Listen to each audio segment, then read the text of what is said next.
हाग्रामाया जेसेबांखि होनाथों थांनाय बिसायख'थिफोराव थाखा फैसानि गेजेरजों बिजेपिजोंबो फ्रि एलायन्स खालामदोंमोन, फ्रि पल एलायन्स, कंग्रेसजोंबो फ्रि पल एलायन्स खालामदोंमोन आरो दिनै जिएसपिजों फ्रि पल एलायन्स खालामनाया गेदेर खोथा नङा।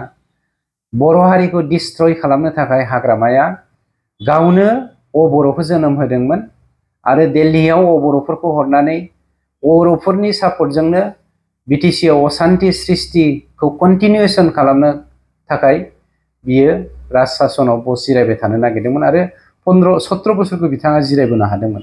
दिनै खिन्थु समाजा बुजिबाय हाग्रामानि जा खैसार, बे खैसाराव रावबो बर' हारिया दिनै सापर्ट खालामनो नागिरा। नोंथांमोना मिथिगौ अनजालि दैमारिया गावनि बिपिएफनि नेहाथारिमोन। बे अनजालि दैमारिखौ दिनै मोनसे पलिटिकेल पार्टि दाहोनानै जोंनि बर' हारिखौ फोजोबस्रांनानै बर'जों खौसे जानानै बर'खौ सृष्टि खालामफिननानै बर'खौ दिनै फोजोबस्रांनो नागिरफिनदों। बेथ' जोंनियाव जल जल पट पट सान बायदि स्रां, बेयो रोखाखा। बेखौ बुंफिननांगौ होननानै आं साना। 14 नं चिरां दुवाराव हाग्रामाया 14 नं चिरां दुवाराव फैयोब्ला खोब मोजां। आं बिथांनो ओंखाम लावखार जानो थाखाय हेफाजाब होगोन। बिथाङा हाग्रामा फैबाथ' आं केम्पेइनखौनो खालामा 14 नं चिरां दुवाराव।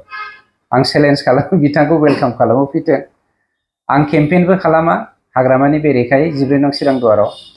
आं बिथांनि समस्थियाव फैनानै आंनि मेसेजखौ जुदि आंनि अनजालिखौ जुदि मानगोरि शिब प्रमद बर' बिथां जोंनि हाइकमान्डआ टिकेट होयोब्ला अनजालिनि जानासै आं बेवहाय केम्पेइन खालामफैगोन।